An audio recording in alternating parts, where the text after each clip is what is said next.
Señor Rodríguez, é evidente que a súa intervención forma parte do parole que o noso portavoz parlamentar lle dixo antes, porque non se atreve a decir aquí con claridade cal é a súa posición. Eu quero trasladarlle con claridade que, efectivamente, o Bloque Nacionalista Galego, o alcalde de Pontevedra, Fernández Lores, vai facer todo o posible por pechar Ence. Non lle quede a menor dúbida de que iso vai a ser así, e que si, efectivamente, en este momento está na situación que está, é grazas ao esforzo do BNG da cidadanía de Pontevedra. Miren unha cousiña, a corrupción non é só meter a man na caixa, non é só enriquecerse persoalmente a costa dos recursos públicos, non é só recibir sobres. A corrupción, e a corrupción con mayúsculas, é tamén usar a representación institucional para propoñer normativas, para facer modificacións legislativas, modificacións en contra do pobo e a favor duns poucos. A corrupción é usar o DOGA e o BOE para beneficiar aos amigos e beneficiar aos poderosos. Esa é a corrupción con mayúsculas que vostedes practican tamén. Miren unha cousa, todo o mundo sabe que é sinxela casualidade que no Consello de Administración de Ence este sentado o señor Carlos del Álamo.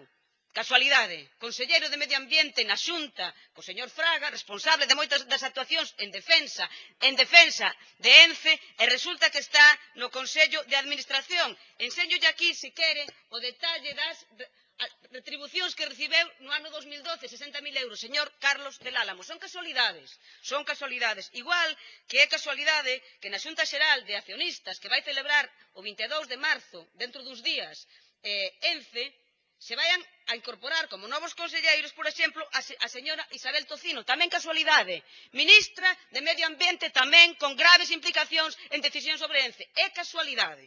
Todas son, é moita casualidade. Son felices casualidades. Vaya rematando, señora Prado, por favor. Que mire, o símbolo dunha campaña publicitaria que está a facer Ence coincide cunha gaivota igual que do Partido Popular. Casualidades, solo son casualidades, son cuestións ideolóxicas sin ningún tipo de problema.